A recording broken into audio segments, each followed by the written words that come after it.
The following production is part of the We Be Geeks podcast collective.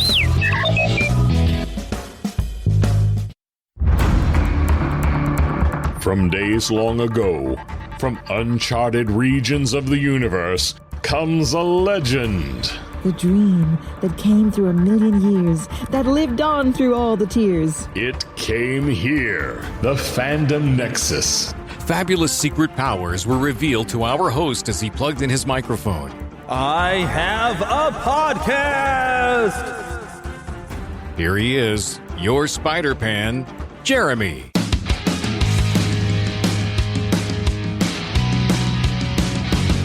Hello, yes indeed, I am back. And of course, as I start to hit record and I get the opening music rolling, that's when I suddenly find that my headphones cord is like tangled around some of my other cables and I can't move my head. But yeah, that's the weird, wild things that happen that you don't... Oh my goodness, did I just wrap it around my chair? No, okay. But I am back. I wasn't sure if I was going to record something this week. I did have a death in the family, and even today I've got a visitation to go to and a funeral to attend later, and a lot of things kind of going on. So I was thinking, well, maybe I just won't record something this week, but I thought, well, most of the show is kind of done. Because, as I mentioned last week, I was at Planet Comic-Con. I got to interview some people and record some different panels and stuff. And so my plan, of course, this week is to release the interview I had with Katie Leigh. Now, you probably, if you're a longtime fans of this show, you're going to be familiar with Katie Leigh. She's been on the show many, many times. She was the voice of Honker Muddlefoot and Darkwing Duck, Sonny Gummy of the Gummy Bears, Connie Kendall from Adventures in Odyssey, Baby Rolf from the original Muppet Babies from the early 80s, and so many other different character voices. She's been really having some fun lately with the Dungeons and Dragons cartoon that she voiced a character in that one as well, because, I mean, there's toys out now and all kinds of different stuff. And it was fun. I finally got to sit down with her in person, which was great, because it's fun to see him in person, but it was kind of surreal, I got to say, though. Meeting her in person, because I've seen so much video on her, and she has this great little thing that she does on YouTube called Tell You Later that she used to do with Will Ryan before he passed away, and she still does it. So I'm used to seeing her in videos and stuff, and my brain almost didn't fully register that she was actually sitting there in front of me, I gotta say. But it was fun to be able to come by, and every time I kind of passed by her booth when I was busy, I would make sure I stopped and said hello or wave or something. It was just fun. But I got a chance to sit down and talk with her about her new book, The Itty-Bitty Book of Codependency, which has led me to have to do some research on what codependency is. And I'll share a little bit about that before I share the interview, and also give my thoughts on the book. I meant to leave a review on Amazon, but apparently you have to spend $50 every year on Amazon. You're not allowed to leave reviews. So I'm going to make sure I put some links to the book here in the show notes and on the website, so you can go and pick up a copy. And it's an interesting read. Well, I guess I already just reviewed it a little bit there. But go pick yourself up a copy and leave some reviews on there. We need to sell more copies of this book here, because this is interesting. And I feel like I've learned a little bit. And we'll talk about that, of course, later. Of course, until then, what have you been watching? Well, today is release day for X-Men 97. I have some news on that. I have not watched any of it. I suppose I might sit down on it today before the visitation starts, because I am going to be home today. So I'll take a look at it. And we'll talk about it maybe next week. Also, heck, this Ghostbusters Frozen Empire comes out this weekend, so there's something else to review for the next show. So next show, I might have some Planet Comic-Con audio to share, but also we've got some reviews to talk next week, so make sure you're here next week. So I haven't really been watching anything that significant. I've been playing Final Fantasy VII Rebirth, and hey, you can watch my playthrough, and I'm doing it like an hour to 2 hours at a time. I'm sharing video up on the official Neverland Gaming channel. I am not going to spoil a darn thing for you, really. And I mean, and the fact that I am playing it, but I'm playing it slow. You're going to do it almost at my pace. Now, I'm a few hours ahead of the video because I'm only releasing one video a day. I'm scheduling. So I'm a bit ahead of what you're actually seeing. I'm not actually going live while I play this. So, you're going to see full gameplay. I edit out if I struggle with a particular mini game or something and repeat it multiple times. I'm like, okay, well, that's going to get boring. Let me just cut that out and get here's where I finally succeeded. Or maybe I just, said, okay, I can't seem to accomplish this mini game, because that happens sometimes with a mini game. Like on the remake, there was a couple mini games I just never mastered. And so I did not get my platinum trophy on the first one. As much as I tried, I never could figure out a couple mini games on there. And there's a couple mini games I've come across that I'm like, nope, it's just not quite hitting that. And I'm also haven't quite mastered. There's one achievement where you get your stagger damage up to like 900. And I'm thinking, I remember I managed to get something similar to like that on the remake game, but here on Rebirth, I haven't found anything that I'm getting that stagger up high. And I'm thinking, well, there must be more tricks to it than because before you would use Tifa's Unbridled Fury ability, and then her attacks, when you've used that a couple times, will boost the stagger up, and you could just spam those attacks and everything, and just build the stagger up until you hit 900. But you have to have a boss that'll stay around long enough for you to build that stagger up, and it's kind of a difficult thing to do. But I did manage to do it on remake. I'm not sure if I'm going to hit it here, and we'll see once I've completed the main story and I've unlocked all the trophies you get for just completing chapters of the story. We'll see what different achievements I need to get other than that, and see if I'm going to go for a platinum on this thing or not. So I know I'm going to play at least more than once, because I want to do some different variety on the relationships. I have gotten, I don't think it's online yet, I don't know, but I have gotten through the first visit to the Golden Saucer and had which of my relationships popped up to go hang out with Cloud. So I won't tell you who it was, but you just pay attention to some videos there on the official Neverland Gaming channel, and you can see it. And as I go through and I play again, and I'm going to try to get different characters to show up after, because right now I'm trying to keep it all pretty balanced. I'm going to take a sip of coffee, pardon me. But I will try to favor a particular characters next time around just to get a different result. Right now, I'm kind of letting things kind of play out. But I have noted if you keep it fairly even, I think there is a default character that will show up, and I think that's what I got, because I've been keeping it fairly even with the relationship Cloud has with some of his friends, and so I found that to be very, very interesting, which actually led to some. Gosh, I feel like I'm going to spoil things, but not really. Led to kind of some fun I had on YouTube, where there's a really, really good song, and I forgot the singer. I think her name was like Lauren Aldred. I remember Lauren Aldred. She sings like the main theme, which has not yet been released, but maybe it did get released. I did see on YouTube that Sony of Japan has released an official music video for the short version. There's a 3-minute version of the song and a 7-minute, and I've seen the 7-minute version of the song where the singer is there with Nobuo Uematsu, the composer and writer of most of the music in Final Fantasy games, who wrote this song that No Promises to Keep. And I've seen the full 7-minute version, which is probably like the end credits of the game, but I haven't gotten there yet. But I saw someone made a kind of video of the song and highlighting though, and they call it, of course, Clarith, the Cloud and Aerith, that they're shipping for. And, it led to an interesting, I had a comment because people were like, oh, well, it's so obvious when you hear this song if that's what they're going for. And I say no, because when you look at the lyrics of the song, she's yearning for someone to come find her. Well, Cloud doesn't have to find her. He's right there the whole game. However, for those familiar with the storyline and maybe even played the Crisis Core game, which I have video of that up, I did live stream playing the Crisis Core game, I believe, on the Neverland Gaming channel. You know about Zack Fair, which if you played the original game back in '97, you'll be familiar with this character, and we've kind of got him reintroduced in this game in a very odd and interesting way that I'm interested to see how this plays out. But she never found out the first guy she ever loved, Zack Fair, from 5 years ago. He disappeared. She has no idea what ever become of him. But you look at the lyrics of the song, and it's goes to how he met her, because he changes her life. The ribbon she wears in her hair was from him. The fact that she sells flowers was his idea, and he helped her build a cart to carry the flowers around to sell flowers to people. So he completely changed her life, which is what the first verse talks about. And then, in the verses talk about not needing any promises, because he made no promises that he would ever be able to come back, because you never know what could happen when he's on a mission. Didn't need a promise, but she's got faith and believes that he's going to find her again. That is that entire song. But people are taking that somehow to Cloud. I'm like, that doesn't add up to Cloud if you really look at it. And Yeah, I think there's some other things that people have said. It's like, well, wait a minute. It's like, are you not familiar with this? I mean, I guess some people think, oh, well, she's, it's been 5 years. She's over him. It's like, no, are you ever really over your first real love? I mean, I guess you, in a way you are, but she obviously still has memories of Zach and still, I mean, she's still wearing the ribbon he bought her. I mean, she didn't fully let go.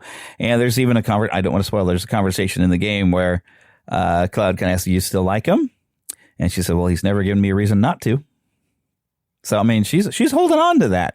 So, but yeah, I found it to be kind of interesting. It's fun to have nice discussions with fans and everything and share things. But I thought that the person did a really nice job editing this little video, although they're hoping for something that's not going to happen. But of course, if you play the game in certain ways, you will get particular scenes, but it's not the canon storyline of how things are going to play out, provided things don't get completely altered. But I'm expecting Zach to be able to return, and Zach and Aerith are going to be able to be reunited when the whole story comes out of what actually happened to both Zach and Cloud. Because right now, Cloud does not seem to remember Zach, but I'm sure that's going to come up later.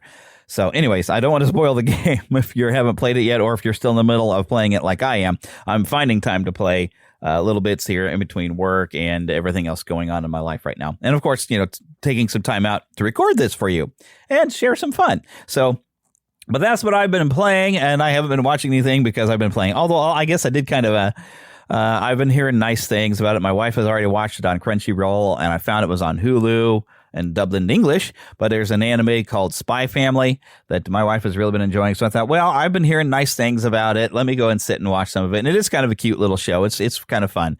It's basically, it's really weird, but that's anime for you. Anime is kind of weird.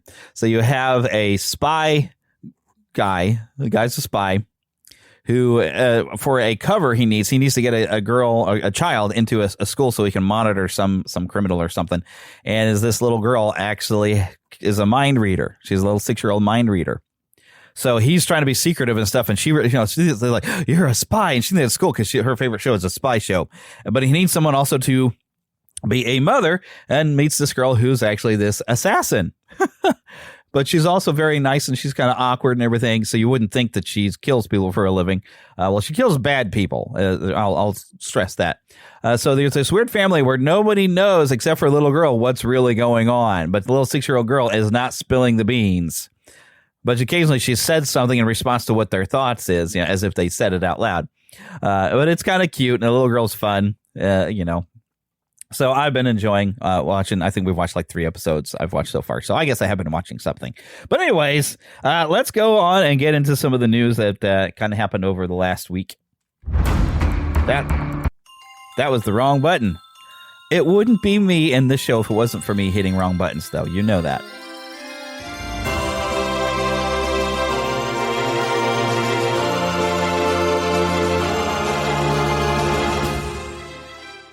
Spanning the Disney and geek universe to bring you the best in comics, toys, movies, and entertainment.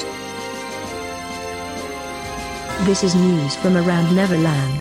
All right, so the first bit of news, and this is something I even just saw yesterday, Screen Rant had shared this. Apparently, some of the ideas of what George Lucas had for the sequel Star Wars trilogy has gotten out. There's 11 concepts they had here from his unused scripts that show how different the Star Wars sequel trilogy would have been.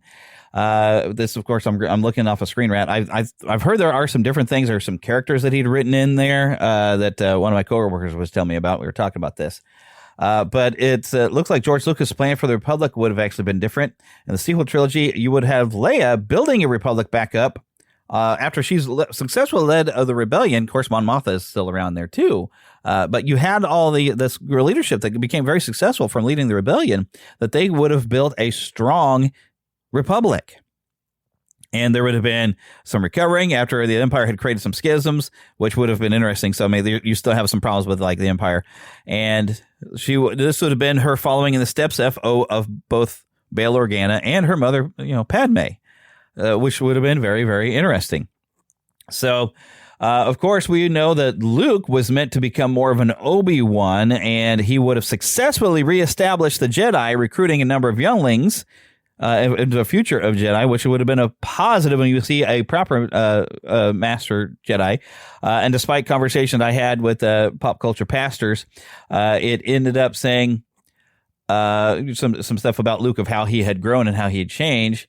And where did that stuff? But I remember reading that. But it's like how his growth throughout to become who he became in Return of the Jedi. Yeah, but I can't seem to find where I was just reading about that, some of the ideas with Luke. Darth Maul actually would have been a main villain as sort of a crime overlord, as well as a Sith. Now, of course, Disney kind of changed that with the Star Wars Rebels series, although we did see, in the Han Solo movie, that we do see Darth Maul leading the Crimson Dawn, which is a crime syndicate, but I guess that all would have ended in what happens in the Rebels series. But I guess that was maybe not meant to be how it was going to end for Maul. So we would have seen him, and he would have had an apprentice. Darth Talon was some ideas, and she's actually from a Star Wars Legacy book. And there was people who enjoyed that character, and I guess George Lucas wanted him to be the apprentice for Maul. There was going to have some stormtroopers. There was going to be like a rebellion of stormtroopers that were still trying to cling on to the old Empire. And I don't know exactly how that, if there would have been a major character of that or something. Yeah, but they're desperately clinging on. That might have been causing some of the schism, the Republic trying to deal with that. And also, there were going to be some more Jedi revealed to survive Order 66, which Disney has done, although it's getting kind of ridiculous. But, I guess they haven't even brought back as many as George. George was going to have at least 100 Jedi that survived that were going to be brought up, which is still kind of weird for, Luke being the last hope they have. Like, okay, sure. So, but it makes you wonder, well, where were all of them during this rebellion? Lots of stuff. You would have Sith Force ghosts appearing. So that would have been a way for maybe Palpatine to pop up in what they note is a less controversial way. A Force ghost of Palpatine would have made a lot more sense. Luke Skywalker would have taken the Obi-Wan role. Okay, yeah. So there's two different things on there, but let me read what they said. The Star Wars sequel trilogy's depiction of Luke Skywalker was highly controversial because Luke was, at the end of the original trilogy, Luke was full of hope and able to see the good even in Darth Vader, but the sequel showed Luke broken down and pessimistic, entering exile after his temple fell, which was completely a change for how we've seen him by the end of the film. I know it's a different opinion that the pop culture pastors had from me, but I, agree. He's grown from the whiny kid and pessimistic that he might have had. He's no longer looking to the future. He's focused on the now. He's learned from Yoda, and he's become optimistic. So that's what we would have had a different path, and of course he would have reestablished Jedi Order, as in one of the other things I said. And Leia was, of course, mentioned to be a Supreme Chancellor of the New Republic at this time. That's 30 years later. And, of course, that also, the prophecy of a chosen one, actually, Leia would have been the true chosen one from what George Lucas was doing, which, there's some interesting questions from that because Leia never forgave. Okay, Leia... I can't even speak. Leia never forgave her father, which would also mean that she never understands how similar to him that she is becoming. So this could have been interesting. And so having her to be the answer to the prophecy once believed to be about him would have been a lovely full circle moment, they say on Screen Rant, because, she'd be that sitting in the middle where she's not, we don't know whether she'd become even a full Jedi or whatever. She could have learned the Force, but she would be sitting somewhere in the middle of the light and the dark side because she's got a little bit of her father in her, kind of like Luke did, and Luke came to grips with that and went towards the light. But Leia was more of a politician, and which that's what we did see in the Timothy Zahn books, that she was not really into the Force training. She was more focused on her duties and responsibility as a politician. She probably got that more from their mother and from, of course, Bail Organa. And they would have been, of course, a lot of interesting stuff about midichlorians, apparently, in the sequel trilogy left to George Lucas. But yeah, I would be very interested to see those get made somehow independent away from Disney, but I don't know if George would be allowed to do it. But I would have preferred to see that. That sounds more interesting than what we got, and I'm sure it would have been better characters and better told. Despite George, the prequel, the prequels are still good. Well, two of them are. One of them, it's not that great, but the prequel still has some good stuff in there. And I prefer them over the sequels, definitely. I'm starting to want to try to get to the point where the sequels, I'm going to pretend they don't exist. Kind of like those Indiana Jones sequels, they don't exist. So, yeah, I'll leave it at that. All right, so Popeye, this according to Variety, is looking at getting a new live-action film from Chernin and King Features. Now, of course, King Features has had the rights to Popeye, I think, since the beginning. But the project is currently in development as a big-budget feature. It has attached screenwriter Michael Caleo from Sexy Beast, The Family, and The Sopranos. And this is the first live-action revisiting of the character since the 1980 Popeye film with Robin Williams, directed by Robert Altman and co-starring Shirley Duvall. And the fun thing about that original Popeye musical is they really dove back into the comic strip and brought the Olive Oil's family back in there. Because, of course, when we watch cartoons, when if you're my age, which you probably are if you're listening to this, I guess, you saw cartoons where it was just Popeye, Bluto, and Olive Oil. You didn't really get a lot of the other characters so much until maybe later you'd see like the Sea Hag, and I think the Loons or something like that, or the Goons or the Loons, I can't remember. And then you might see Wimpy. But that movie brought back the original characters because Popeye was not the star of the strip when it started. It was the Oils. And Popeye became a popular character when he first popped up, and he kind of just took it over. But Popeye has celebrated his 95th anniversary this year after appearing in the 1929 comic Thimble Theater. There it was. The character spawned both animated features and a series in its heyday and could be one of the earliest templates for mass merchandising across multiple generations. And 2 years ago, Popeye was named a key inspiration for menswear collections from Moschino, Supreme, and A Bathing Ape. Popeye is still the face of McCall Farm Spinach. In the cartoons, the vegetable offers the sailor superpowers to defeat his enemies, which carries the Popeye logo and face on canned goods. So there's a lot of, apparently some fans have been making some self-made movie trailers this year, but they've been getting millions of views, and a lot of them are imagining Dwayne Johnson playing Popeye, which I don't know who you'd have to play Popeye, but I don't know that he should necessarily be that tall because you need to have Bluto to be kind of the big guy. And Robin Williams was not a super tall guy, and The Rock is tall. But you want somebody who kind of seems strong, but you can do some makeup things. I like kind of what they did with Robin Williams' arms there to make him look like the cartoon. And if you've never seen the old musical Popeye, I mean it's not a critic's darling, but it is fun if you're a fan of Popeye. I think you would enjoy it. I think we talked about it on the podcast a long time ago if you do some searching. Screen Crush has confirmed that they did talk with some creators, and a fourth in the kind of rebooted Star Trek franchise is in the works. They kind of got delayed for a few years with COVID and strikes and all this other stuff, but they are still planning to make a fourth film in that franchise. So beginning of other things coming up, Sonic 3, they finished wrapping their filming, which I figure that means right now they're working on the visual effects. In fact, I'm sure right now they're animating all of their stars.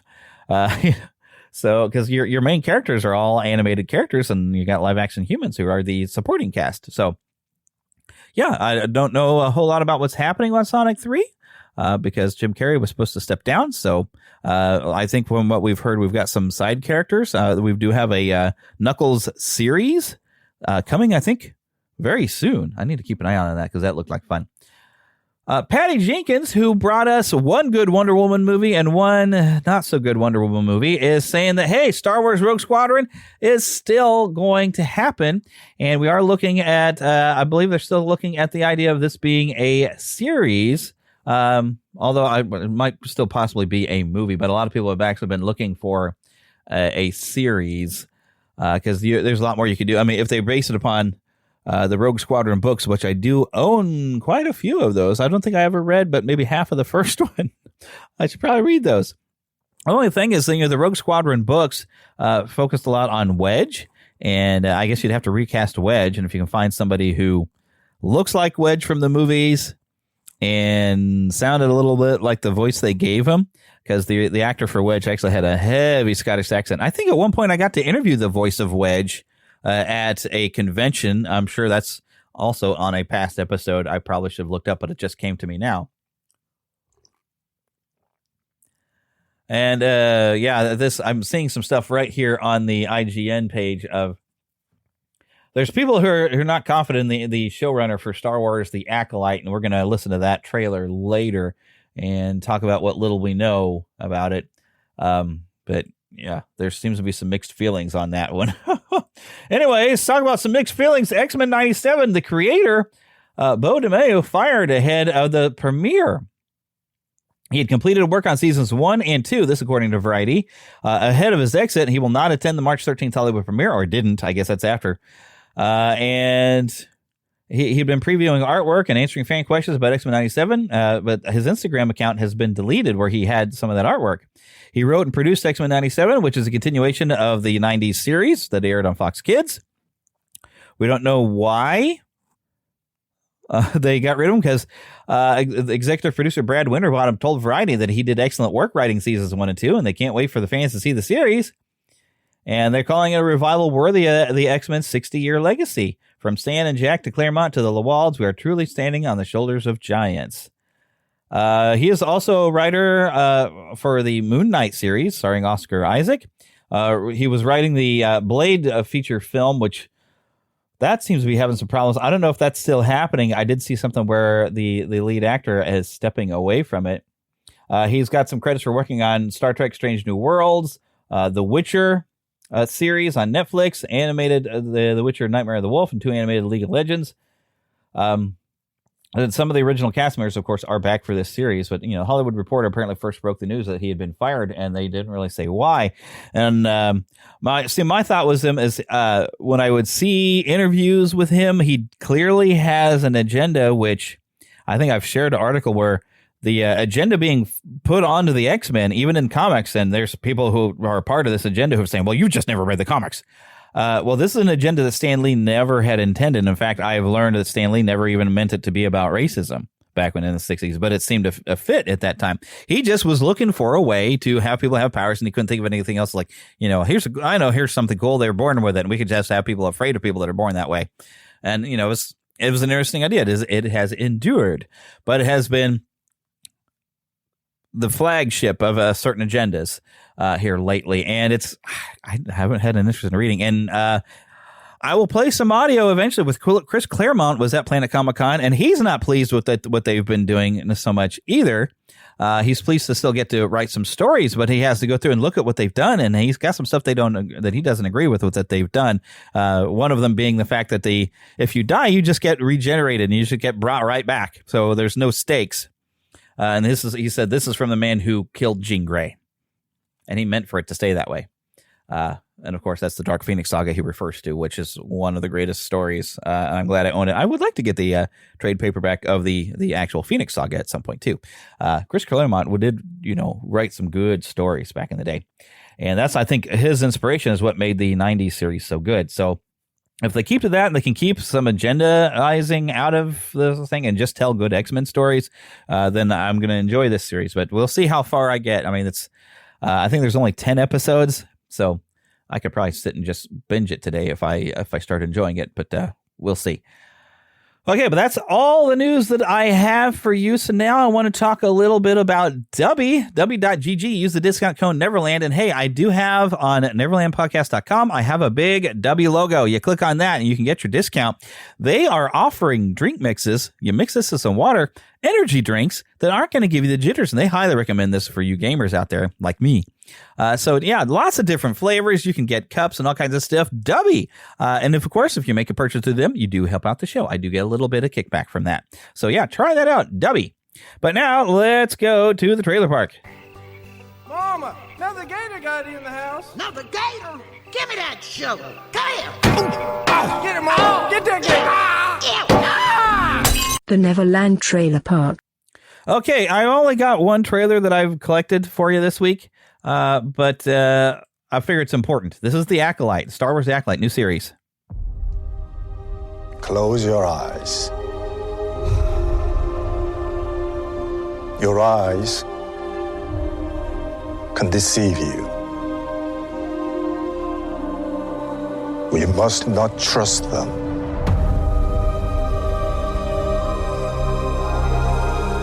Tell me what comes into your mind.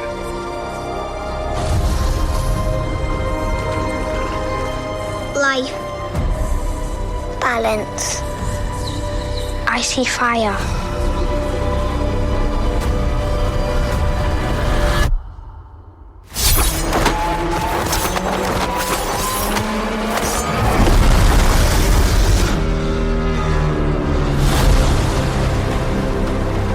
Someone is killing Jedi. It doesn't make sense. What happened? I sensed darkness.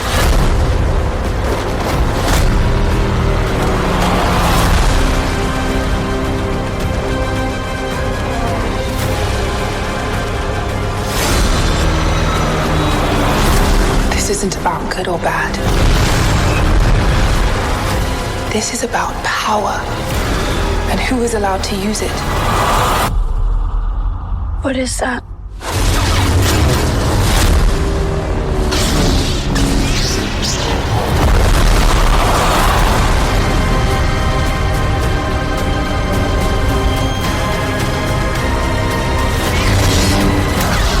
All right, so this is coming in June with a 2-episode premiere to Disney Plus. Doesn't say much about it here on the official Star Wars YouTube channel when I'm looking at this. Doesn't really have anything to say other than from what I've been seeing about this is kind of like Return of the Sith. This is from the High Republic book series. I mean, it's not adapted from that, but it's in that era of things where the High Republic, which is, let's say, it's when they first announced it was a very woke take of a Star Wars universe. So not sure what to expect with what they've done with some characters. I want to at least give it a shot. This, as they were talking about Star Wars Celebration, they were trying to go in the style a little bit of a kung fu movie with like Jedi hand-to-hand combat. And after the second time that I've watched this, looking at some of the hand-to-hand combat, I can see they're trying to go that way, but it doesn't look as crisp as, say, like what you saw in The Matrix. You know, it doesn't seem like, you know, because these are actors that are not studying kung fu or no, they're learning some fight choreography or whatever. And as we've seen in a lot of modern films, they do a lot of fast cuts. Even a Marvel film, you know, basically for an actor who's a great actor, but maybe their fighting doesn't look as good as they want. And so they do a lot of fast cuts to make it seem faster and more frenetic. And I appreciate this shot they have where it's not fast cut, but I don't know. It doesn't look as crisp as when you watch, like, say, The Matrix, or even watch one of those old, you know, kung fu movies from the time. But I've noticed, like, old kung fu movies from China, they would pause at each move. They would, and then, you know, so you could see each thing, you know. But they were still very interesting. You know, the action was still pretty fast and furious, but yet they wanted you to see each step in the combat. But I don't know, the move didn't look cool as good. I mean, it looked cool, but it didn't look as crisp as, say, like what we saw in The Matrix with the, you know, and Keanu Reeves actually was studying to make sure he could be good at it and make it look good. But you know, you could stay on some nice long shots when your actors really train hard. And I'm sure they did some good training for this one, but I don't know, that shot, it doesn't look as good as it could have, but it is kind of cool to see this Jedi kind of, you know, blocking a few punches and then using the Force to push somebody back. Yeah, that was cool, you know. So I want to give this a shot. I'm going to take a look at it and I want to see if it's good, but we'll see how much of the message got put into this. So we'll see. Because I know I'm fine with people around Star Wars being all kinds of different colors and races and everything. That's great. But there's different things that I cannot get behind and I cannot endorse. We'll just put it as that. I'm as delicate as I possibly can be, but there's certain things that no, let's not do that. That is not right. But, you know, having a diverse cast is fine. But there are people who are concerned that they were more worried about having a diverse cast than they were about telling a good story. Like the Eternals. The Eternals had a diverse cast and they celebrated that, but then the story wasn't great. So hopefully they did story first, and then we just got a diverse cast to just play it out. And like, that's fine. And the first time I watched it, I was like, do white men not exist? But I did spot one. I spot one white man in here. It's like, if you're diverse, white is a color too. We should all be able to be together and show everything. And I would like to see some more alien Jedis. I mean, everybody's kind of humanoid. I want to see more like a Plo Koon or oh man, I cannot think of the one character that had that smile in the prequel trilogy. You know, he was green, had kind of tentacly head. He was pretty cool. I want to see more alien. I mean, we see some as kids, but we don't see them as major character Jedis of like really alien looking Jedi. Where are they? If we're going for a diverse cast, I want to see some alien Jedi, for crying out loud. So, well, I guess they're not really aliens in the Star Wars universe. They're because they're from their planet. It's a republic of, whatever. But yeah, that's what I would kind of like to see. I'd like to see some like interesting looking alien characters.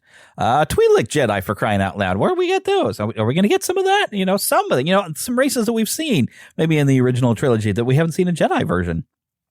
And the prequels had that. We had different species, we would say, that were Jedi. I'd like to see it, more of whatever Yoda's race would be. If this is supposed to be like thousands of years before the prequels, there should maybe be more of Yoda's race, don't you think?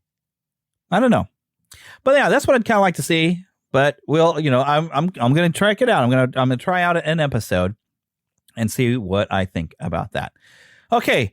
Now it's another time I know I just came out of talking about Dubby, but I needed, of course, take a commercial break, a couple of ads in here. I don't want it to interrupt the interview with Katie Leigh, so we'll put those right about here. So we'll be back in just a few minutes. Stay tuned. He-Man and the Masters of the Universe will be back right after these messages.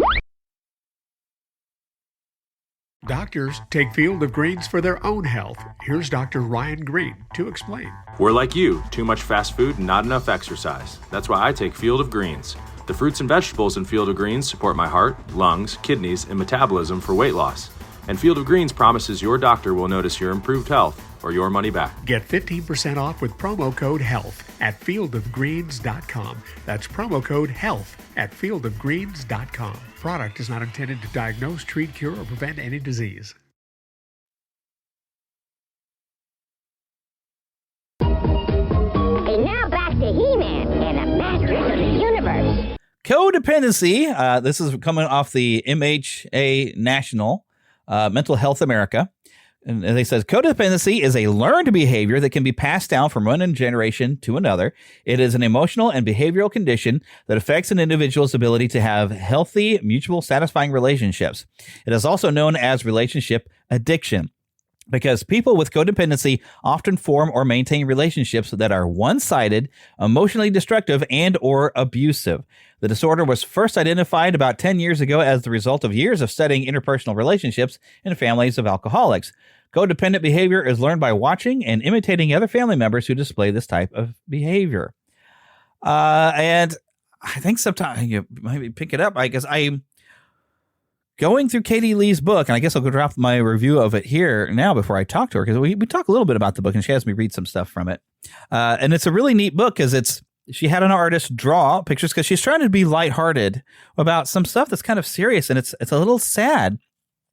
But yet, the pictures, we kind of can relate to some of it. I think everybody has a little bit of some of these traits that Katie Leigh has brought into this book, and we're going to look at that and say, oh yeah, that's me. And there's some stuff I think we kind of learn in life, not necessarily from the behavior of my family. I'm going to have Philip read this book because I think he can leave a review on Amazon. Plus, I saw some stuff that maybe might relate to him because he was in an emotionally destructive and an abusive marriage. I mean, not necessarily physically all the time, but yeah, his wife was terrible. But some of the codependency, and it's some of his good qualities, but people can take advantage of his good qualities of where he would take the shirt off of his back for you. And it's a lot of good things that he would do, but that someone will take advantage of that. And I don't know if he's got a relationship addiction type of thing, but I mean, I saw stuff I related. I have a habit sometimes, like, I had such a small group of friends like coming through school, and I had people that, I like many people, you go through your bullying and stuff. And I had all kinds of crap, and I was kind of an oddball, a shy kid. Really. You imagine me. Yes, I was kind of a shy kid. I didn't have a lot of close friends around like in school until like maybe later years or whatever. But when I have people who like me, like when I go into a workplace and I have a bunch of people who like me, it's weird for me. But yet I will try to do anything. I will go out of my way trying to be like super nice because I want people to like me, but I feel weird when they do. Hopefully some of you can relate to that. So I kind of see some of these traits, but not fully to where I'd say I'm, codependent because I'm happiest having a small circle of close friends instead of a lot of acquaintances. Because I'll get along great with a lot of coworkers, but frequently, other than social media, when I stop working with those people, I don't really communicate with them that much. And there's some people I wish I still was in communication with. There were some really delightful people I've worked with before that in a time before social media that I'm like, I've lost all contact with them. And there's people I wish I still could talk to that I enjoyed, spending time with them and on my breaks and lunch and stuff like that. So, I mean, there's people I still like to be able to be friends with, but they've also noted that your personality at work and your personality and your home life can be quite different. I don't know. I think the more I get to a job that's more suited to me, like, working radio and currently now in television, I feel like I'm more myself at work. So I don't know. And I like the people I work with right now, but it's having people that actually like me. It's awkward for me, but I also it's like, I want people to like me. And so I feel like I put in a lot of extra effort. And I feel like that's part of what the codependency is you might be putting on all this effort. And maybe it's not reciprocated, and they just take advantage of you doing it, and they might take you for granted that you're doing that. They don't thank you for it, and I saw that a lot in the book, and I feel like Katie's book really kind of helps you be able to take a look. You kind of understand codependency. I mean, I still wanted to look up stuff because I wanted to understand everything what she was communicating, but it also makes you feel like you're not alone. Like there's a lot of different ways where we all kind of relate to it, but if you relate to a lot of the stuff in this book, then you might want to seek some help. That's I think what it is, but it's she does a nice lighthearted. The cartoons are great and fun. I really liked the artwork in this, but this can end up being painful and what it can do to your life with codependency. It mentions there's going to be an addiction by a family member to drugs, alcohol, relationships, work, food, sex, and gambling can start on there. This is you'll suffer some fear, anger, pain, and shame. The existence of physical, emotional, and sexual abuse can cause this, and it can make you, if you're used to it, it'll cause you sometimes, I guess, to get into a relationship where you still have that, but you're addicted to the relationship because you have to have that. You want people to like you, that you'll get into bad relationships. And so there's a lot of different stuff. And so, yeah, if you end up relating a lot of stuff, and I recommend getting this book, definitely. You can even look it up on Amazon, the Itty-Bitty Book of Codependency. It's a short read, but well, it'll get you. It'll get at you. There's some stuff I think you'll relate to. And if you really are in a codependent thing, you'll very much be able to relate to a lot of it. But she offers some very nice hope and a nice, some poem that you're going to be familiar with, but maybe you've not read the entire, at the end of the book, that I really enjoyed it. And I'm going to have Philip read this because I think he's going to relate to it. And then, of course, he can write a review, but I'm going to recommend him get himself a copy. But I need to show this book to him here when I see him next. I forgot to bring it with me to church last Sunday, but I will definitely have him read it because I think he's going to understand some of this. So, yeah, I definitely recommend this book. Not just because Katie's just awesome, but because, she's written a good book. And I think she might be sharing a little bit about maybe her own story. I don't know everything on that, so I'll leave that at that. But let's turn it over to my conversation here with Katie Leigh, which I got to remember to edit because I think there were some times when people came to her booth to visit with her. So I'd stopped. So I will edit that around and we'll hear that next. And I'll be back with you to wrap up the show right after this. I'm back with Katie Leigh again.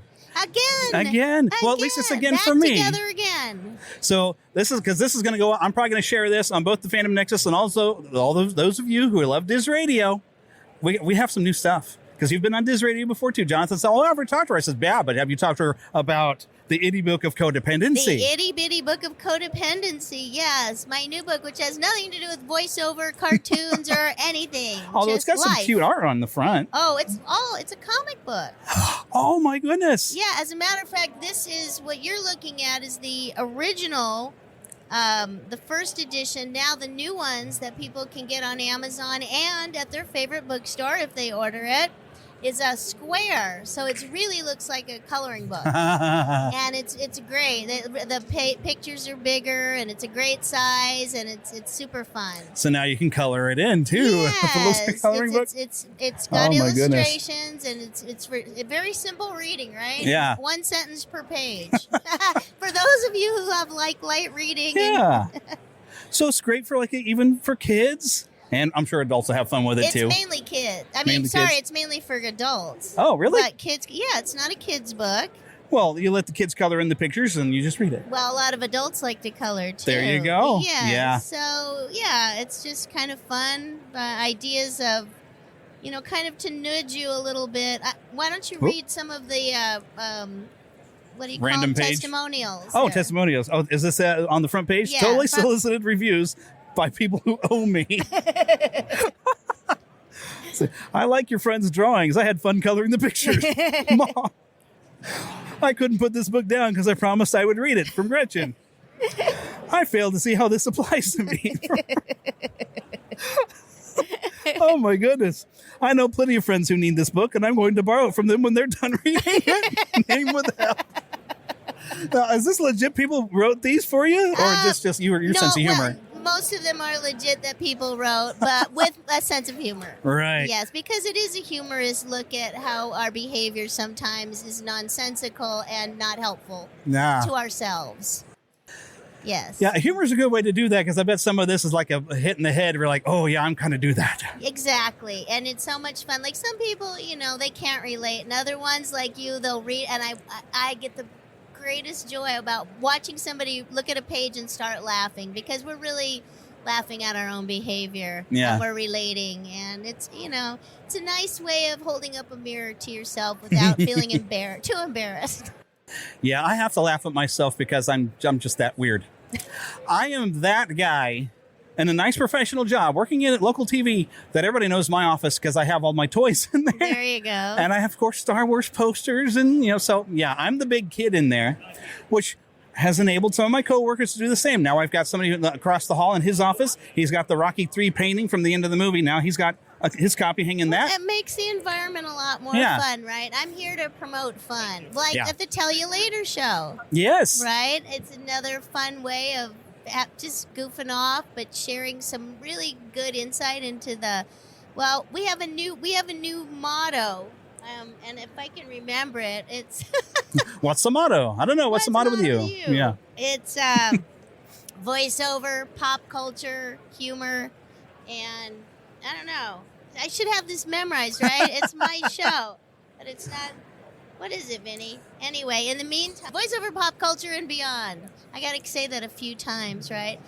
But after Will passed away, Will Ryan, my buddy who I started the show with, we're still doing it. And this month, actually, Phil Barron is on. We got Phil Barron, who was I know that name. Will's original partner, Willio and Filio.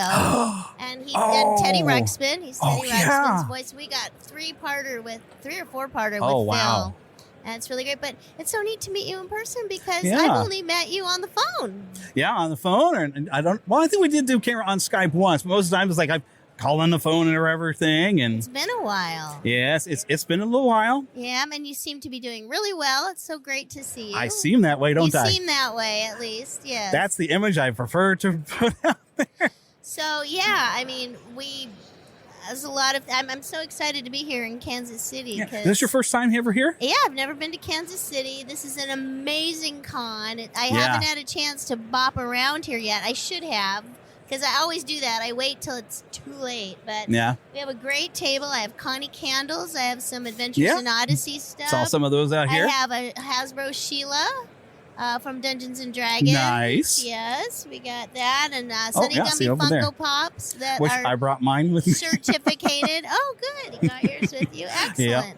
So, I want people to check out the Itty-Bitty Book of Codependency because that's new. And definitely the Tell You Later show. Yeah. Yeah. And what's fun is like a lot of the people who, not realize it's all the same person doing these. I think this is kind of similar like years ago. Finding your website and you were labeled it the voice of your childhood. Yes.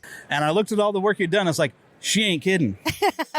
I was like, since I was little bitty watching Muppet Babies, there you were. Far out. That's cool. Yeah. And I've always loved the Muppets. And Rolf is he's probably number 4 because I still haven't ranked exactly where in the top 3 is Kermit, Fozzie, and Gonzo. Probably Gonzo because I'm probably more like him.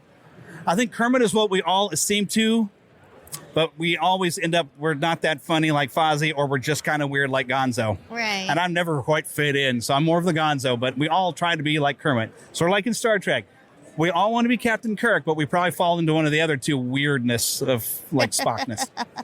I thought we had people looking at some of yours. Okay. I'm sitting next to Chip from Chip from Beauty and the Beast, and he was also in Jumanji. His name's Bradley Pierce. I'm in very, very esteemed company here. Yeah, you are. So also a couple people from Land of the Lost. So yeah, there's great. And my buddy Jason Marzidan's behind me here. So. I've never talked to him before. I'm going to have to go over there. Say hi. Yes. Maybe we can get him to record maybe too. I don't know. We'll find out. I'm sure he will. Although Jonathan told me, he's been on the show before. I was like, yeah, but I've never talked to him. Oh, there you go. So, and you never know. Sometimes, like the Celeb Works Corner, I spent a lot of time over here last year because I was talking to Margaret Carey. If you've ever gotten to meet her. Oh, yes, I have. She and is I've read so her sweet. book as well. I've got the book inside. I haven't sat down and read it yet. It's I know nice it's awful to read. Well, especially nice for me because she's from LA. I'm from LA, so there's a lot of familiar Yeah. stuff in the book. And she's just the sweetest person. Mm-hmm. Well, I got to interview her a long time ago. And I didn't realize she told me she's actually got this memory thing where sometimes, like by the next day, she's forgotten half of the stuff. Well, and so, what is she, 91 or something? So I was like, I don't know. I got to spend a lot of time with her like years ago. I was like, I don't know if you'd remember me and all. She's like, no, I don't remember what I talked to you yesterday. That's right. So you could interview her all over again. You never know. She might say something different. They had the actor who played the young Josh Baskin in Big here last year. Oh, really? I didn't realize he'd been in Seinfeld and all this stuff. And I had my friend who was a big Seinfeld fan was like, that episode. And he was like, oh my gosh. And he looks just the same. Wow. He's just taller. But you never know who you're going to run into. And I like these smaller areas where you're in the celebrity role, but not because you never know who you're going to meet. That you go and you look at what they've done. Like, this person helped raise me. So you're one of them people. You're like that third mom. I'm so blessed. Yeah, it's my pleasure, my honor, and I'm just so thankful. Yeah. All right. And so for anybody who doesn't know, hasn't recognized your voice, so of course, Connie Kendall. Connie Kendall the big from one. Adventures Everybody's in got to know Odyssey, that one. and we're celebrating our 1000th episode. August 1st, a big whoop-de-doo in Colorado Springs. If I find out a way I can get myself there, I'm getting there. I just heard, Paul McCusker's wife loves Comic-Cons, and she's volunteering here. She's at the green room today. And she told me they're going to decorate downtown Colorado Springs in like Odyssey theme. So that sounds pretty exciting. If that's true, that sounds awesome. So that's happening. And yes, I was Sunny Gummy on the Gummy Bears, Rolf the Dog and the Muppet Babies, Hunker Buttlefoot, a Darkwing Duck. I got new shows out right now, actually, on Adventures TV, which is a streaming... No, Answers.tv. Yep. Sorry, Yeah, Answers. I heard you talk about this on another show. Lily's Lab. I'm Lily, the dinosaur, where we ask questions and dig for answers. And let's see, and I'm working on some shows with Butch Hartman, who's here. The Garden Cartoon, he said my episode's up this month, one of them. I did a few characters, and then we're working on some other shows, and a new show that is hopefully getting shot. We just did I'm still doing all kinds of things. A lot of keep 'em busy. E-learning. People say, were you and my kids, homeschoolers hear me on Time for Learning. It's kind of fun. It's great to be recognized out in the wild. You have a whole new generation growing up with you again. Isn't that fun? Yeah, my goodness. You're just going to have this legacy of all these people. It's amazing. Who would have thought? Yeah, who would have thought? Especially this early. Like, I was just listening to a Hanna-Barbera podcast that I think Chris Anthony Lansdale, I think, is the one who had mentioned it. So I finally got a couple episodes in yesterday. And you were talking about something in the 70s, some weird one. I can't remember what it was now. Pandemonium? Yeah, I'd never heard of that before. That was the 80s, too. Oh, that was in the 80s? It was my first series I was cast in as a regular, yeah. And Greg Ehrbar is also on the Tell You Later show. I got to interview him, so... Yeah, and there's something familiar about him, but I don't know where I know him from. Well, a lot of things. Just he worked Disney. He wrote a lot of stuff he used to work for Disney in Florida. He created the maps. Oh, wow. When you go, and he's also I guess when you drive into Florida, there's like a sound you can listen to when you're driving in your car. He's written many books. and a lot of stuff at Disney. So, yeah, he was a writer for them. I think I'm going to have to track him down now, too. Yeah, I think you should. You should have him on your show for sure. Yes? He knows everything. And soon he will know me, so then he'll know everybody he needs to know. Well, if you need an introduction, I'll be happy to introduce you. Because he has a new book coming out, the Hanna-Barbera book. Oh. Yeah. See, and that's that Hanna-Barbera is like that other one. Well, I've been chief meteorologist at the station I work at. I've had this discussion with him many times. That I say, okay, everybody talks about Mel Blanc. Mel Blanc's great, but they all forget about Daz Butler. And I said, you watch anything Hanna-Barbera, you've heard Daz Butler. Right. And he was just as versatile, I think. Just as talented. Oh, yeah. But he always was like, oh, you don't even like Mel Blanc. Because he's that type of guy. And I was like, no, I love Mel Blanc. But you got to check out Daz Butler if you loved Yogi Bear and Huckleberry Hound. And a lot of people were trained by Daz. Because Daz used to teach. That's the other thing. I've never heard anybody tell me that Mel Blanc taught them anything. But Daz Butler, everybody will credit him with helping them out. Exactly. It's like, that's He's a very that's good character. guy. Yeah. And I love Mel Blanc, but Daz Butler, man, Well, it was really great talking with you. It's nice finally to see you in person. Yay! Okay, Leigh, everybody. And the book is the Itty Book of Codependency. Itty-Bitty book. Itty-Bitty. Itty-Bitty book of Codependency. And it's a big deal, despite being itty-bitty. It makes a great gift. Yes, indeedy. And it's on Amazon? Yeah, Amazon or bookstores or through my website if you want an autographed copy. Okay, I want to remind you to visit NeverlandPodcast.com. Hey, you know what? There's a big link there. It says Podgagement. That is Daniel J. Lewis, who is a Podcast Hall of Famer, by the way. I found his induction speech as he got into the Podcasting Hall of Fame and the podcast movement. He's got this great little setup. If you happen to have a podcast, you want to see your reviews and a lot of other features. He's got different plans on Podgagement. Follow my links right in there. I get a little kickback, and I appreciate that. Of course, remember, while you're there, you can join the official Lost Boys or Pixies. We have Pixies because girls are too clever and they don't get lost.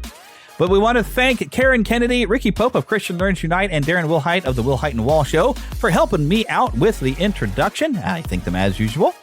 Don't forget, you can contact us to podcast@neverlandpodcast.com. I am still on Twitter or X at NeverlandPcast. We're on Facebook at Neverland Podcast. There's both a group and a fan page. I'm starting to try to get the group to be more interactive. I have like some automatic questions of the week that will show up. And of course, don't forget, if you don't want to hear the ads, you can donate through Patreon. Become a patron.